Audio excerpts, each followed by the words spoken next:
শিক্ষার্থীরা, Khulna collectorate public school and কলেজের পক্ষ থেকে সপ্তম শ্রেণীর ইংরেজি দ্বিতীয় পত্র অনলাইন ক্লাসে সবাইকে স্বাগত। আশা করছি তোমরা সবাই সুস্থ আছো, ভালো আছো এবং বাড়িতে নিরাপদে আছো। তো এই অনলাইন ক্লাসের মাধ্যমে আমরা বর্তমানে পড়াশোনা চালিয়ে যাচ্ছি। তো আশা করব সবাই নিয়মিত ক্লাস দেখবে এবং হোমওয়ার্ক জমা দিবে। আমরা right forms of the verb করছিলাম, তো আজকে আমরা আরো নতুন কিছু নিয়ম দেখব।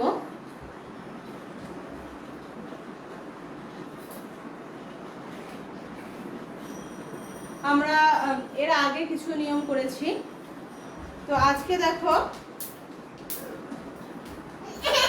এখানে কিছু শব্দ আছে যেগুলো থাকলে সবসময়ের জন্য ভার্বের পাস্ট ফর্ম হয়। সেগুলো কিরকম? It is high time, it is time, wish, fancy, wish, fancy. এই শব্দগুলো যদি থাকে সেক্ষেত্রে আমাদের রাইট ফর্ম অফ দি ভার্বে আমাদের পরীক্ষায় যেভাবে কোশ্চেন আসে, ব্র্যাকেটে ভার্বের একটা ফর্ম দেওয়া থাকে, ওইটা রং থাকে, ওটাকে সঠিকভাবে লিখতে হয়। যেমন দেখো, ইত্যাদি থাকলে, এই শব্দগুলো যদি থাকে ইত্যাদি থাকলে, মনে করো এরকম যদি ব্র্যাকেটে টু বি থাকে, ব্র্যাকেটে থাকবে to be verb, to be থাকলে সব সময়ের জন্য হবে অয়ার হবে। টু বি ভার্ব থাকলে সেইখানে কি হবে? অয়ার হবে। মনে করো আমরা মাঝে মাঝে বলি না যে আমি যদি পাখি হতে পারতাম, বা আমি যদি আবার আমার সেই ছোটবেলা শৈশবে ফিরে যেতে পারতাম। তো এই ধরনের যেগুলো অসম্ভব কল্পনা, এই ধরনের যদি বাক্য আমরা তৈরি করি সেক্ষেত্রে টু বি এর জায়গায় অয়ার বসে। দেখো, যেমন আই উইশ, আই, এখানে ব্র্যাকেটে হচ্ছে টু বি ভার্ব এরকম দেওয়া থাকবে আমার পরীক্ষার সময়, এ বার। তো এটা ভুল আছে, এটা যখন আমি কারেকশন করব তখন কিভাবে লিখবো? আই উইশ, আমি আশা পোষণ করি, আমি ইচ্ছা করি যে আই ওয়ার আ বার্ড, যে আমি যদি একটি পাখি হতাম। সেখানে দেখো এই টু বি এর জায়গায় এখানে কি বসেছে? টু বি এর জায়গায় বসেছে অয়ার। তার মানে পাখি হওয়া সম্ভব না, যেটা অসম্ভব কল্পনা। তো এই ধরনের বাক্য যদি থাকে সেক্ষেত্রে যদি আমাদের টু বি ভার্ব থাকে, আমরা সবসময়ের জন্য টু বি এর জায়গায় কি লিখবো? অয়ার দিয়ে আমরা ভার্বের রাইট ফর্ম ব্যবহার করব।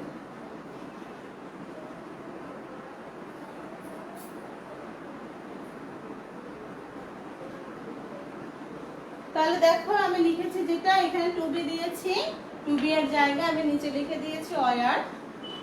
হ্যাঁ, এটা বোঝানোর জন্য আমি লিখেছি। তোমরা পরীক্ষার সময় যখন লিখবে তখন এভাবে তোমাদের আন্ডারলাইন করার প্রয়োজন নেই।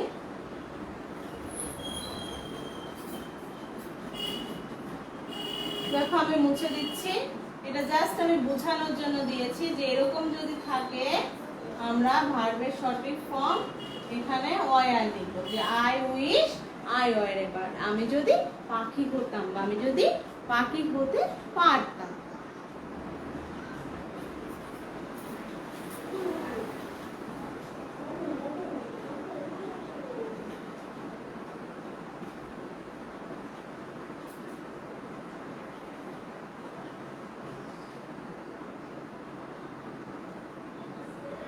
আচ্ছা, প্রিয় শিক্ষার্থীরা, আমি একটু টাইম দিচ্ছি, দ্রুত যাচ্ছি না, যাতে তোমরা একটু ভালোভাবে বুঝতে পারো, যেহেতু অনলাইন ক্লাস। তো দেখো আমি এই নিয়মটি মুছে দিচ্ছি। এবার আমি আরেকটা নিয়মে যাব, সেটা হচ্ছে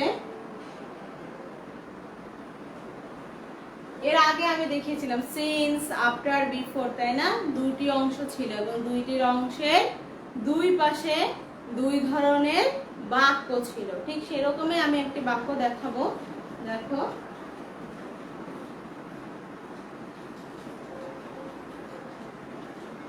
এখানে দেখো, যদি মাঝখানে অ্যাজ দো অথবা অ্যাজ ইফ থাকে, এটা মাঝখানে কনজাংশন হিসাবে ব্যবহৃত যদি হয়, এখানে দুইটি বাক্য হবে, দুইটি বাক্য হবে।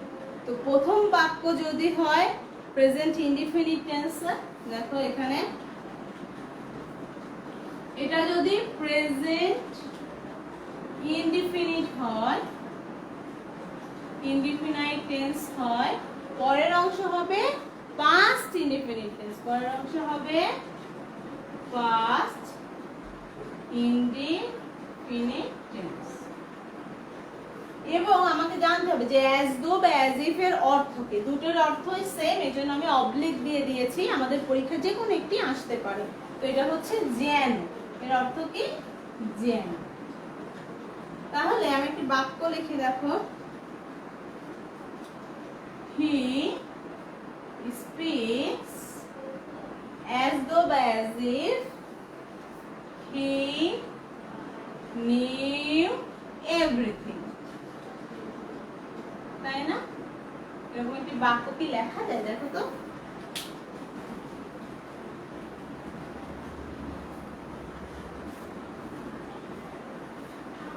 এখানে দেখো প্রিয় শিক্ষার্থীরা, যে আমরা এরকম কথা বাংলায় কিন্তু বলে থাকি যে সে এমন ভাবে কথা বলে, যে সে এমন ভাব নেয় যেন সে বিশাল কিছু হয়ে গেছে, সে সব কিছু জেনে ফেলেছে।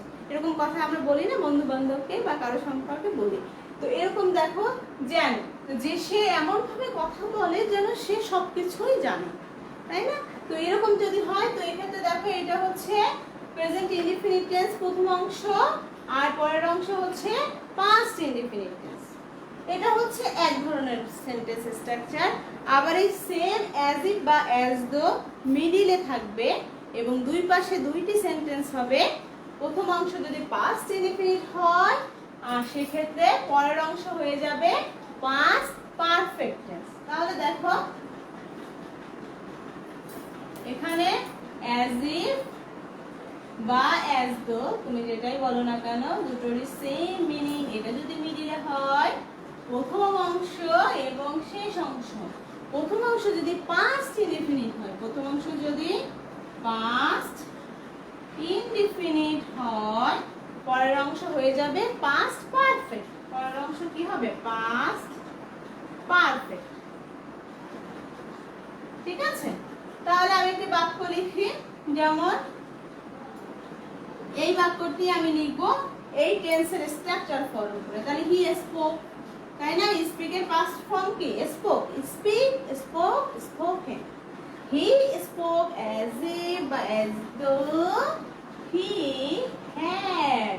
পাস্ট পারফেক্ট পাস্ট পারফেক্ট টেন্সের স্ট্রাকচার আমি গত ক্লাসে লিখে দিয়েছিলাম। সাবজেক্ট প্লাস হ্যাড প্লাস মূল ভার্বের past participle form plus object. নিশ্চয়ই আমার শিক্ষার্থীদের মনে আছে, তাই না? তো দেখো, তাহলে আমি হ্যাড নিয়ে এসেছি এবং কি লিখবো, যে নো নিউ নো। নো মানে হচ্ছে জানা, কে এন ও ডব্লিউ। ঠিক আছে? তাহলে এই হচ্ছে নোন হবে, K N O W, known everything. আমার এই সেন্টেন্স স্ট্রাকচার ঠিক রাখতে হবে, আমাকে মনে রাখতে হবে যে প্রথম অংশ যদি পাস্ট ইনডিফিনিট টেন্স হয়, পাস্ট ইনডিফিনিট শিক্ষার্থীরা একটু দেখো, প্রথম অংশ যদি পাস্ট ইনডিফিনিট প্রথম যেটা হচ্ছে প্রেজেন্ট ইনডিফিনিট হয়, শেষের অংশ হবে পাস্ট ইনডিফিনিট। আবার প্রথম অংশ যদি পাস্ট ইনডিফিনিট হয়, পরের অংশটা হবে পাস্ট পারফেক্ট এবং মিডিলে কি থাকবে? অ্যাজ ইফ বা অ্যাজ দো। ঠিক আছে? অ্যাজ ইফ বা অ্যাজ দোর অর্থ হচ্ছে যেন, সে এমন ভাবে কথা বলে যেন সে সব জানে, তাই না? তো এরকম আমরা যদি কোনো বাক্য লিখি, বা সে এমন ভাবে কথা বলে, বা সে এতই বোকা যে সে কিছুই বোঝে না, যেন সে কিছুই বোঝে না। এরকম যেন দিয়ে যদি আমি কোনো বাক্য গঠন করি, সেক্ষেত্রে আমরা মিডিলে অ্যাজ ইফ বা অ্যাজ দো লিখবো এবং আমাকে এই স্ট্রাকচারটা খেয়াল করতে হবে। যদি আমি প্রেজেন্ট ইনডিফিনিট দিয়ে কোনো কথা বলি প্রথম অংশে, নেক্সট পার্ট হয়ে যাবে পাস্ট ইনডিফিনিট। শুধুমাত্র দেখো এখানে আমরা মনে রাখবো প্রেজেন্টের জায়গায় হয়ে যাচ্ছে পাস্ট, এটাও ইনডিফিনিট টেন্স, এটাও ইনডিফিনিট টেন্স।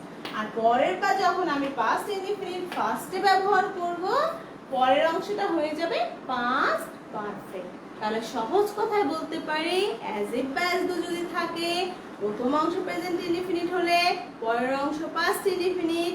অ্যাজ ইফ বা অ্যাজ দো যদি থাকে, প্রথম অংশ পাস্ট ইনডিফিনিট হলে পরের অংশ কি পাস্ট পারফেক্ট। এই জায়গাটা আমাদের একটু খেয়াল করতে হবে। তো এই হচ্ছে আমাদের এই নিয়মটা। দেখো তোমরা বুঝতে পারো কিনা, আমি একটু টাইম দিচ্ছি। এবং তোমরা কি করবে, ক্লাস করার সময় অবশ্যই খাতা কলম ইউজ করবে। এবং আমি একটা উদাহরণ দিয়েছি, তুমি এই ধরনের আরেকটা উদাহরণ নিজেই তৈরি করে ফেলবে। তো দেখবা যে তখন তুমি আরো ভালো বুঝতে পারছো। অবশ্যই আগে বাংলায় চিন্তা করবে, তারপর তুমি ট্রান্সলেশন করবে। এবং এই নিয়মটা একটু ফলো করতে হবে যে তোমার ট্রান্সলেশনে এই নিয়মটা ঠিক আছে কিনা, টেন্সের ব্যবহারটা ঠিক আছে। তাহলে দেখবে তুমি খুব সহজেই সঠিক সেন্টেন্স লিখতে পারছো এবং এট দ্য সেম টাইম তুমি ভার্বের রাইট ফর্মও ব্যবহার করতে শিখে গেছো।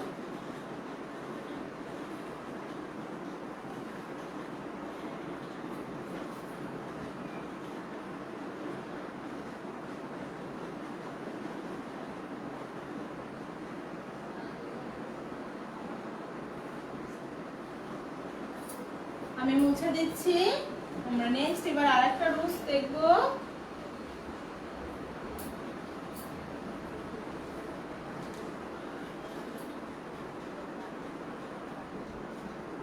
দেখো এখানে এভরি ইজ অন অফ থাকলে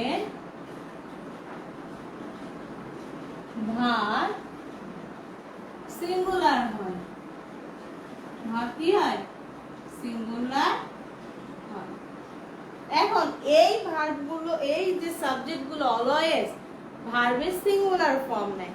যেমন এভরি ম্যান বা এভরিবডি, এই এভরির সঙ্গে এভরিওয়ান, এভরিবডি এরকম থাকতে পারে। হ্যাঁ, every person, everybody has a life. দেখো ভার্ব কিন্তু সিঙ্গুলার, তাই না? এখানে ভার্বের সঙ্গে এস বা ইএস দিয়েছে হচ্ছে, এটা হচ্ছে তোমার থার্ড পারসন সিঙ্গুলার নাম্বার। এই কারণে এখানে ভার্বের সঙ্গে আমি একটা এস দিয়েছি। মানে হচ্ছে তাহলে এভরি ইজ অন অফ থাকলে ভার্বের সিঙ্গুলার ফর্ম বসে। তো এই হচ্ছে আমাদের এই নিয়মটা, ঠিক আছে? তো এখানে দেখো ইজ দিও তুমি সেম ভাবে বাক্য তৈরি করতে পারবা। ইজ বয় ওয়াচেস,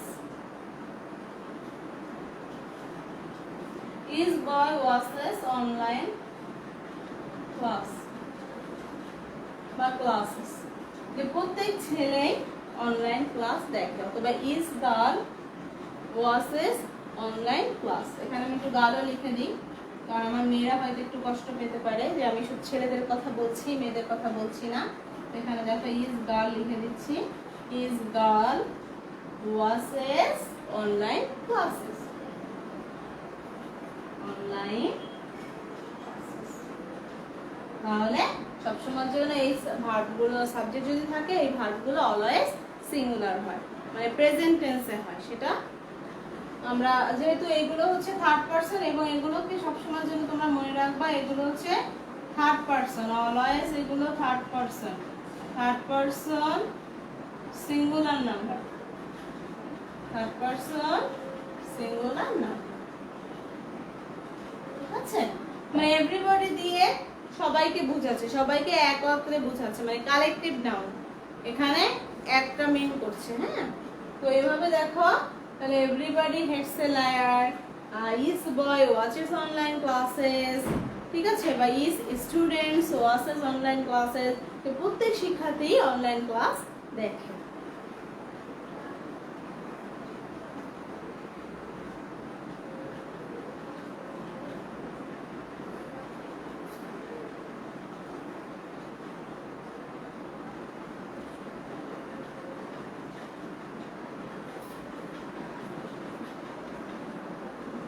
দেখো প্রিয় শিক্ষার্থীরা, এটা আমি মুছে দিচ্ছি। এবার আমরা খুব গুরুত্বপূর্ণ একটা নিয়ম করব, সেটা হচ্ছে আমাদের বিভিন্ন পরীক্ষা এসে থাকে এটা তোমাদের ভবিষ্যতেও কাজে লাগবে। ইফ হচ্ছে কন্ডিশনাল সেন্টেন্স, তো শর্তযুক্ত বাক্যের 3টি স্ট্রাকচার আছে। তো আমরা দেখো শুরুতে আমি ফার্স্ট যেটা দেওয়া আছে,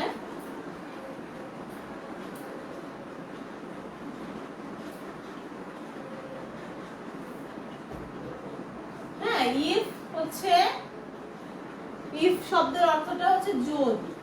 ইফ শব্দের অর্থ কি? যদি। মানে এটাকে হচ্ছে কন্ডিশনাল সেন্টেন্সেস বলা হয়। কন্ডিশনাল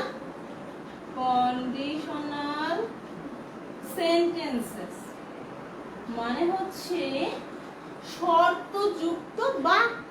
তো কন্ডিশনাল সেন্টেন্স যদি বলে একটা বাক্য হলে সেন্টেন্স, আর সেন্টেন্সেস প্লুরাল হলে তো শর্তযুক্ত বাক্যগুলো। যেহেতু আমি সেন্টেন্সেস দিয়েছি, বাক্যগুলো অবশ্যই বলবো, কারণ 3টি নিয়ম আছে, 3টে স্ট্রাকচার আছে। ফার্স্ট যে রুলসটি আছে সেটাকে বলা হয় first conditional sentence. First conditional sentence, দেখি আমরা কি নিয়ম আছে ফার্স্ট কন্ডিশনাল সেন্টেন্স। প্রথম নিয়মটা, 1 নম্বর নিয়ম, if plus present plus future. এটা হচ্ছে মনে রাখার একটা সহজ পদ্ধতি। তুমি যদি ওই যে বড় স্ট্রাকচারটা মুখস্থ করতে যাও, তোমার জন্য বেশ ডিফিকাল্ট হবে এবং ব্রেনের উপর একটা প্রেশার পড়বে। তুমি সংক্ষেপে এভাবে মনে রাখো যে if plus present plus future, তার মানে ইফ দিয়ে 2টি বাক্য হবে।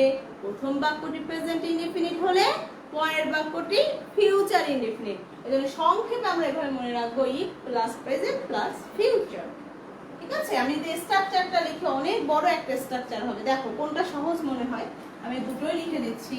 ইফ প্লাস সাবজেক্ট প্লাস, এখানে if plus plus subject plus verb, ভার্বের প্রেজেন্ট ফর্ম, ভার্বের প্রেজেন্ট ফর্ম প্লাস অবজেক্ট। তো ভার্বের প্রেজেন্ট ফর্ম আমরা কোন টেন্সে ব্যবহার করি? নিশ্চয়ই প্রেজেন্ট ইনডিফিনিট টেন্সে। এরপরে হচ্ছে এখানে দিতে হবে একটা কমা, 2টি সেন্টেন্স হচ্ছে আমাদের। আবার লিখো সাবজেক্ট প্লাস শ্যাল বা উইল প্লাস, দেখো কত বড় হয়ে যাচ্ছে, প্লাস ভার্বের present form, present form plus object. এত বড় যদি একটা স্ট্রাকচার দেওয়া হয়, এটা মনে রাখা বেশ টাফ। এই কারণে আমরা সহজে মনে রাখবো। আমি কিন্তু এই একই কথাটাই এখানে লিখেছি। এখানে দেখো, তার মানে ইফ এর পরের এই যে স্ট্রাকচারটা, এটা কোন টেন্সের স্ট্রাকচার? এটা হচ্ছে প্রেজেন্ট ইনডিফিনিট টেন্সের স্ট্রাকচার। এটা প্রেজেন্ট ইনডিফিনিট টেন্স, তাই না? আমরা টেন্সটা বারবার রিভাইজ করব। তো প্রেজেন্ট ইনডিফিনিট টেন্সের স্ট্রাকচারে ছিল ইফ প্লাস সাবজেক্ট প্লাস ভার্বের প্রেজেন্ট। আর ফিউচার ইনডিফিনিট টেন্সের স্ট্রাকচার কি? সাবজেক্ট প্লাস শ্যাল বা উইল প্লাস ভার্বের প্রেজেন্ট ফর্ম প্লাস অবজেক্ট, তাই না? এটা কিসের? এটা হচ্ছে ফিউচার ইনডিফিনিট টেন্স, তাই না? Future indefinite tense. দেখেছো? তাহলে কোনটা সহজ মনে হচ্ছে? আমি দুটোই দিয়েছি, যার যেটা ভালো লাগে সে সেটা গ্রহণ করবে। তবে আমার কাছে এইটা বেশি ইজিয়েস্ট মনে হয়, তাই না? If plus present plus future, তার মানে ইফ দিয়ে বাক্য হলে 2টি বাক্য হবে।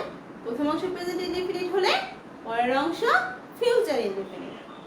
আর সংক্ষেপে কি বলবো? If plus present plus future. এবার চলো আমরা একটা উদাহরণ দেখে আসি।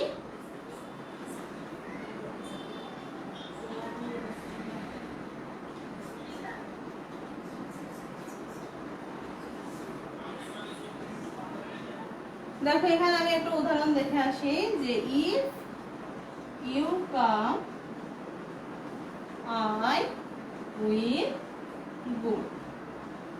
দেখো আয়ের পরে আমরা জানি যে সাধারণত শ্যাল বসে, বাট আয়ের পরে উইলও ব্যবহার করা যেতে পারে, এবং মডার্ন ইংলিশে আয়ের পরে এখন আর শ্যাল ব্যবহার করা হয় না। আর এই উইলের আর একটা ব্যবহার আছে, যদি আমি বলি যে আই উইল গো, তখন বোঝায় যে আমি খুব জোর দিয়ে বলছি, মানে আমি অবশ্যই যাব। ঠিক আছে, এটা বেশি হচ্ছে জোর দিয়ে বোঝায়, মানে বাধ্যবাধকতা বোঝায়। আর এরপরে যদি উইল বসানো হয় যে আমি অবশ্যই যাব। তো আমরা এরকম কথা প্রায় আমরা ফ্রেন্ডদের বলে থাকি যে যদি তুই আসিস সেক্ষেত্রে আমি যাব, বলি না যে হ্যাঁ তুই যদি পিকনিকে যাস তাহলে আমি যাব, নতুবা যাব না। তো এরকম কি আমরা একটা শর্ত দিয়ে দিই যে যদি যদি তুই আসিস সেক্ষেত্রে আমরা যাব। তাহলে দেখো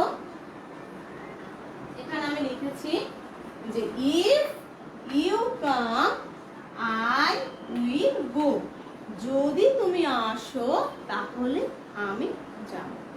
দেখো তো নিয়মটা, তোমরা আরো কিছু উদাহরণ প্র্যাকটিস করো আমি যেটা দিয়েছি তার বাইরে,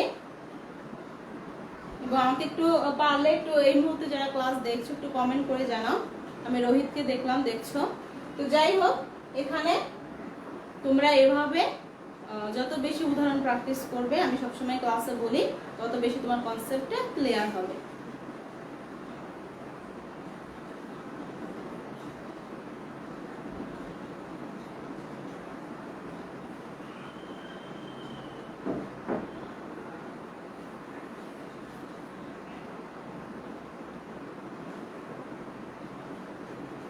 ঠিক আছে, এটা হচ্ছে ফার্স্ট কন্ডিশনাল সেন্টেন্স। এবার আমরা চলে যাব 2 নম্বর যে রুলস আছে সেকেন্ড কন্ডিশনাল সেন্টেন্সে চলে যাব।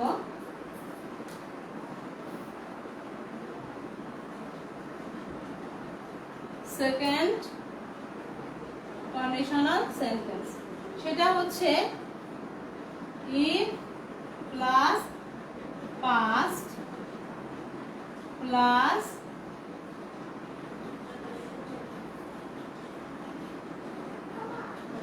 এখানে যেটা হবে এই সাইডে পাস্ট হলে এই পাশে আমাদের যে মোরাল অক্সিলারিজ এর কথা আমি সংক্ষেপে একটু আলোচনা করেছি, যে মোরাল অক্সিলারিজ এর পরে সবসময়ের জন্য কি হয় ভার্বের প্রেজেন্ট ফর্ম বসে। তাহলে এই ক্ষেত্রে যদি হয় may might can could shall should plus ভার্বের প্রেজেন্ট ফর্ম। দেখো তোমাদের বইতেও লেখা আছে, এখন তোমাদের হচ্ছে এখানে পাস্ট কন্ডিশনাল আকারে দেওয়া আছে। আমার কাছে মনে হয় এটা একটু বেশি কঠিন মনে হবে, তো তোমরা সংক্ষেপে লিখবে পাস্ট কন্ডিশনাল মানে হচ্ছে যেহেতু শর্তযুক্ত বাক্য এবং এগুলোর পাস্ট ফর্ম।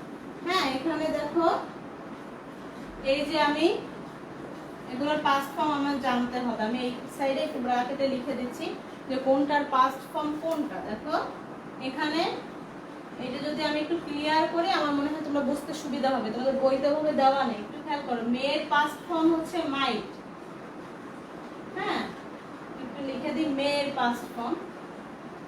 আচ্ছা উপরে লিখে দিই present form past form, okay present form, আর এই সাইডে হচ্ছে পাস্ট ফর্ম। তাহলে মেয়ের পাস্ট ফর্ম হচ্ছে মাইট, ক্যানের পাস্ট ফর্ম হচ্ছে কুড, শ্যালের পাস্ট ফর্ম হচ্ছে শুড, উইলের পাস্ট ফর্ম হচ্ছে উড। এটা আমাদের একটু জানতে হবে, উইলের পাস্ট ফর্ম হচ্ছে উড। তাহলে যেহেতু আমি একটা অংশ পাস্ট দিয়েছি তো এই সাইডেও হচ্ছে পাস্ট হবে, তাহলে মাইট কুড শুড উড প্লাস ভার্বের প্রেজেন্ট ফর্ম। মোডালের পরে অলওয়েজ ভার্বের প্রেজেন্ট ফর্ম বসে, এই নিয়মটা তোমাদের আমি এর আগের ক্লাসে দেখিয়েছি। তাহলে এখানে কি হবে মাইট যেটা মেয়ের past form, could should would এগুলো থাকবে। এগুলো থাকার পরে কি হবে এগুলোর পরে যে ভার্বটি থাকবে সেই ভার্বের প্রেজেন্ট ফর্ম বসবে, ভার্বের প্রেজেন্ট ফর্ম। দেখো প্রিয় শিক্ষার্থীরা, আমি উদাহরণ দিলে তোমরা আরো ভালো বুঝতে পারবে। তাহলে দেখো এখানে হচ্ছে পাস্ট মানে past indefinite tense. If you came যদি তুমি আসতে, আই উড গো আমি যেতাম। যদি তুমি আসতে তাহলে আমি যেতাম। দেখো এখানে উড দিয়েছে, উডের পরে কি দিয়েছে? ভার্বের প্রেজেন্ট ফর্ম। ভার্বের কি এটা? ভার্বের প্রেজেন্ট ফর্ম। এবং আমরা জানি যে মোডালের পরে কখনো ভার্বের সাথে এস বা ইএস হয় না। ঠিক আছে, আমার ইউটিউব চ্যানেলে মোডাল অক্সিলারিজ এর উপরে একটা ভিডিও আপলোড দেওয়া আছে, তোমরা প্রয়োজনে ওই ক্লাসটি দেখে নিতে পারো। আর সাবস্ক্রাইব করা থাকলে তোমার ক্লাসগুলো তুমি ইজিলি তোমার নোটিফিকেশনে চলে আসবে। তো দেখো এখানে, তো ওই ক্লাসে দেখলে তুমি ভালো কনসেপ্ট তোমার আসবে যে মোডালের ব্যবহারগুলো, মোডাল অক্সিলারিজ এর প্রত্যেকটা উদাহরণ সুন্দরভাবে দেওয়া আছে। তো দেখো এখানে যেটা বলছিলাম যে ইফ ইউ কেম, এখানে যেহেতু কি বলেছে এই অংশটা হবে, সরি আমি এখানে ইফই দেইনি, যেটা মেজর ছিল। ইফ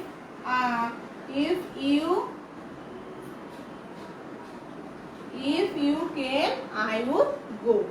যদি তুমি আসতে তাহলে আমি যেতাম। দেখো এটা একটু ডিফিকাল্ট মনে হতে পারে, এটা প্র্যাকটিস করলে তোমাদের কাছে ইজি হয়ে যাবে। প্রথম প্রথম যে কোনো জিনিস একটু হঠাৎ করে শিখতে অন্যরকম লাগে, বাট যখন আমরা জিনিসটা আয়ত্ত করে ফেলবো, এই কারণে তোমাকে বারবার উদাহরণ প্র্যাকটিস করতে হবে। দেখো তাহলে ইফ এর প্রথম অংশ যদি পাস্ট হয়, পরের অংশ হবে মাইট, কুড, শুড, উড প্লাস ভার্বের প্রেজেন্ট ফর্ম। আমরা জানি যখনই দুটি বাক্য এক করা হয়, আমি একটু দেখিয়ে দিচ্ছি। দেখো যখনই দুটি বাক্য এক করা হয় তখনই দুইটি আলাদা সেন্টেন্স হয়, এবং দুইটি আলাদা সেন্টেন্স হতে গেলে আমাকে যেটা করতে হবে, নতুন করে সাবজেক্ট আনতে হবে, ভার্ব আনতে হবে, অবজেক্ট আনতে হবে। যেটা আমি যদি লিখি আমার স্ট্রাকচারটা অনেক বড় হয়ে যাবে। আমি সংক্ষেপে এভাবে মনে রাখবো, did plus past plus might, could, should, would plus ভার্বের প্রেজেন্ট ফর্ম। কারণ আমরা জানি যে মোডালের পরে সবসময় ভার্বের প্রেজেন্ট ফর্ম হয়, এবং এইগুলো হচ্ছে মোডাল ভার্ব। আর এখানে তোমাদের বোঝার সুবিধার জন্য এটা স্ট্রাকচারের ভিতরে না, এটা স্ট্রাকচারের বাইরের আলোচনা, যে এইটা পাস্ট কিভাবে এসছে তোমাদের ধারণা দেওয়ার জন্য। মে হচ্ছে প্রেজেন্ট ফর্ম, মে পাস্ট ফর্ম হচ্ছে মাইট। ক্যান হচ্ছে প্রেজেন্ট ফর্ম, ক্যানের পাস্ট ফর্ম হচ্ছে কুড। শ্যাল হচ্ছে প্রেজেন্ট ফর্ম, শ্যালের পাস্ট ফর্ম হচ্ছে শুড। উইল হচ্ছে প্রেজেন্ট ফর্ম, উইলের পাস্ট ফর্ম হচ্ছে উড। এই কারণে আমি এখানে পাস্ট ফর্ম গুলো ব্যবহার করব আমার স্ট্রাকচারের জন্য, এবং এরপরে ভার্বের প্রেজেন্ট ফর্ম হবে। তো এই হচ্ছে দেখো উদাহরণ, if you came I would go. মনে করো একটা পিকনিকের আয়োজন করা হয়েছে তোমার স্কুল থেকে, তো তোমার কোনো বন্ধু যায় নাই, এই কারণে তুমিও ওই পিকনিকে অ্যাটেন্ড করবে। তো তখন তুমি বললা, পিকনিক শেষে যখন সবাই বলছে, সবাই স্কুলে এসছে যে খুব মজা করেছি, অনেক মজা হয়েছে, তো হচ্ছে তখন তুমি তোমার ওই ফ্রেন্ডকে তুমি হয়তো বললা যে যদি তুই আসতি তাহলে আমি যেতাম। তো যদি তুই আসতি বা যদি তুমি আসতে তাহলে আমি যেতাম, এই কথাটা যদি আমরা ট্রান্সলেশন করি, আমাদের এই স্ট্রাকচার ফলো করে লিখতে হবে এই ট্রান্সলেশনটা। ঠিক আছে, বাংলাটা আমি একটু লিখে দিচ্ছি, যে যদি তুমি আসতে তাহলে আমি যেতাম, তার মানে তুমি আসোনি আর আমি যাইওনি। যদি একটা বলে তোমাকে শর্ত দিয়ে দিয়েছে।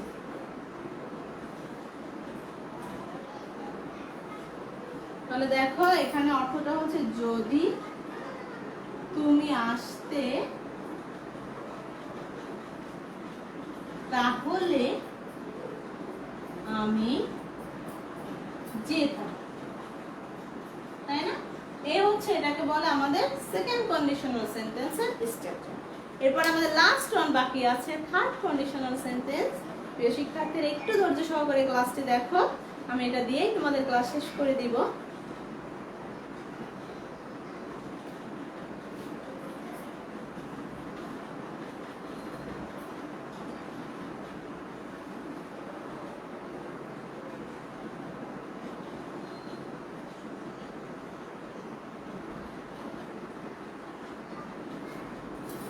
এবার আমরা যাব থার্ড কন্ডিশনাল সেন্টেন্সেস, যেটা হচ্ছে একদম লাস্ট এর যে ইফ এর যে লাস্ট যে নিয়মটি আছে,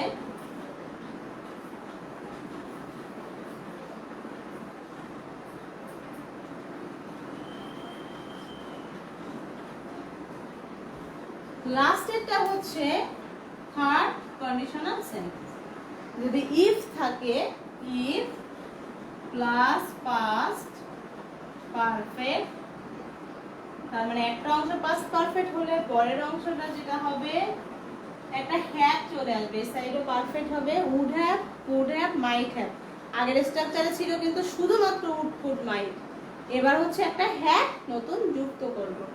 would have, would have, might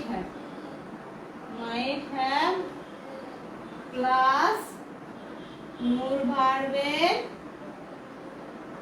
past participle form plus object। এখানে পাস্ট পার্টিসিপল ফর্মটি কেন বলেছি এই জায়গাটা একটু মার্ক করার বিষয় আছে। এর আগে ছিল শুধুমাত্র উড, কুড, মাইট, যেহেতু মোডাল ছিল এই কারণে ভার্বের প্রেজেন্ট ফর্ম। কিন্তু যখনই আমি একটা হ্যাভ যুক্ত করেছি, would have, could have, might have, এই হ্যাভ যুক্ত করার কারণে আমার ভার্বের পাস্ট পার্টিসিপল ফর্ম ব্যবহার করেছি। এই জায়গাটা আমাদের ভুল হওয়ার সম্ভাবনা থাকে। প্রিয় শিক্ষার্থীরা, আমরা একটু খেয়াল করব যে এখানে এই হ্যাভের কারণে হচ্ছে ভার্বের পাস্ট পার্টিসিপল ফর্মটা ব্যবহার করতে হবে।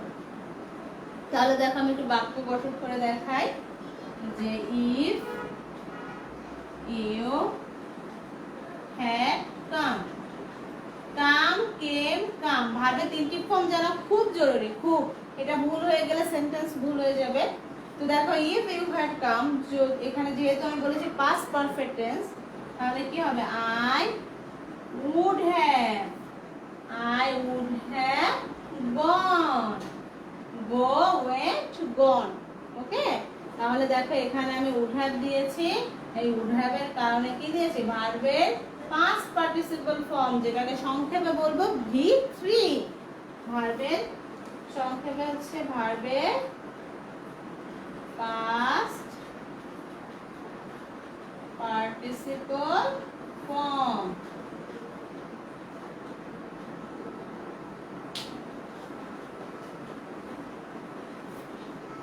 দেখো আমরা অনেক সময় ফর্ম আর ফর্মের ভিতরে মানে বেশ আমাদের খুব সমস্যা হয়ে যায়, আমরা মিক্স আপ করে ফেলি। ফর্ম হচ্ছে রূপ, হ্যাঁ, ভার্বের এখানে দেখো ফর্ম, এখানে FRM, এখানে ফর্ম মানে হচ্ছে রূপ, ভার্বের বিভিন্ন রূপ। তো এখানে FORM। আর একটা শব্দ যেটা আছে ফ্রম, সেটা হচ্ছে হতে, কোনো কিছু থেকে কোনো কিছু আসলে। যেমন আমরা যখন চিঠি লিখি, আমরা খামে কি লিখি? ফ্রম টু, মানে যার কাছ থেকে চিঠিটা এসছে তার ঠিকানা, তারপরে হচ্ছে টু হচ্ছে আমি যাকে পাঠাবো তার ঠিকানা। তো এই ফ্রম এবং ফর্ম আমরা খেয়াল রাখবো। আমি প্রত্যেকটা জায়গায় এখানে দেখো ভার্বের পাস্ট পার্টিসিপল ফর্ম, ভার্বের পাস্ট ফর্ম, আমরা right form of the verb করছি। ওকে, আমরা ভুলেও FROM লিখবো না। তো এই হচ্ছে আমাদের লাস্ট কন্ডিশনাল ছিল। আমি একটু ফর্ম এবং ফ্রম দুটি আলাদাভাবে লিখে দেখাচ্ছি, দেখো। তাহলে if plus past perfect plus would have, could have, might have plus মূল ভার্বের past participle form plus object. এটা আমি সংক্ষেপে লিখেছি। এটা যদি তুমি ডিটেইলস লিখতে যাও এই যেভাবে আমি লিখেছি, তাহলে অনেক বড় একটা স্ট্রাকচার হয়ে যাবে। if plus subject plus had plus মূল ভার্বের past participle form, comma subject plus would have plus মূল ভার্বের পাস্ট পার্টিসিপল ফর্ম। তো তুমি যেভাবে মনে রাখো সংক্ষেপে মনে রাখবে এবং বেশি বেশি উদাহরণ প্র্যাকটিস করবে।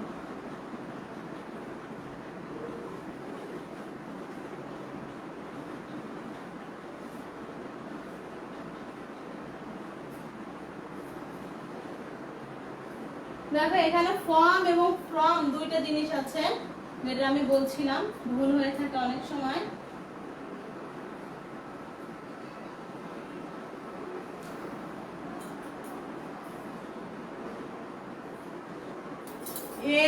FORM ফর্ম, আর একটা হচ্ছে FROM।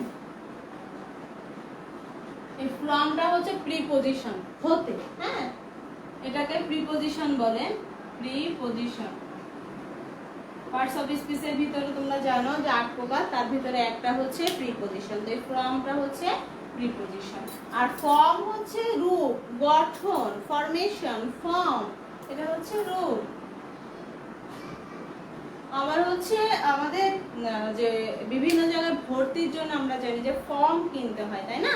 তো আমরা অনেক সময় আমরা ভুলবশত বা অনেকটা স্লিপ অফ দি টাংও বলতে পারো, আমরা অনেক সময় অফিসে এসে কি বলি, একটা ফর্ম দেন, তাই না? তো ফর্ম না, ওটা সঠিক উচ্চারণ হবে ফর্ম।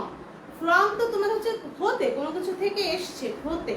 আর ফর্ম হচ্ছে রূপ, অথবা যে ভর্তির সময় যে ফর্ম দেওয়া হয়, যে কোনো জায়গায় তোমার লাইব্রেরি কার্ডের ফর্ম থাকে, অ্যাডমিশন টেস্টের ফর্ম থাকে, তাই না? সেগুলো হচ্ছে ফর্ম, FORM। আর এটা হচ্ছে ফ্রম, FROM। দেখো এখানে RO আর এখানে OR, জাস্ট এই দুইটা অ্যালফাবেট একটু এলোমেলো এক্সচেঞ্জ করা আছে, এখানে ওটা আগে আর এখানে ওটা পরে। তো আমরা এই বিষয়গুলো একটু সতর্ক থাকবো যাতে ভুল না হয়। প্রিয় শিক্ষার্থীরা, আমি তোমাদের জন্য একটা হোমওয়ার্ক দিয়ে দিব বরাবরের মতো।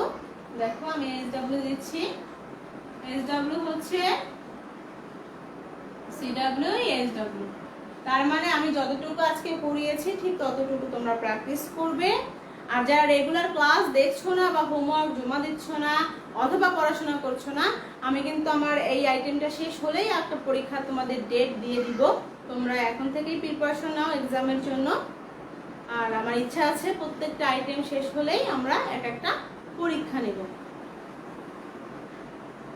তাহলে দেখো, এটা পড়া প্লাস লেখা।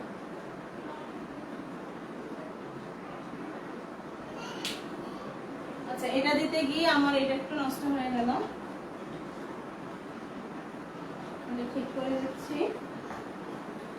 এটা হচ্ছে প্রিপজিশন। আচ্ছা, এবার একটু তোমরা দেখো,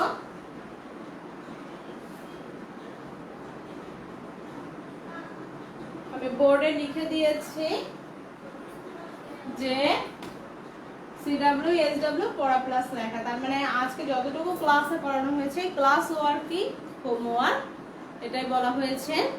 তো প্রিয় শিক্ষার্থীরা, আজকের ক্লাস আমি এখানেই শেষ করছি। নেক্সট ক্লাসে আবার দেখা হবে। সবার সুস্থতা এবং মঙ্গল কামনা করে আজকের ক্লাস এখানে শেষ করছি। আল্লাহ হাফেজ।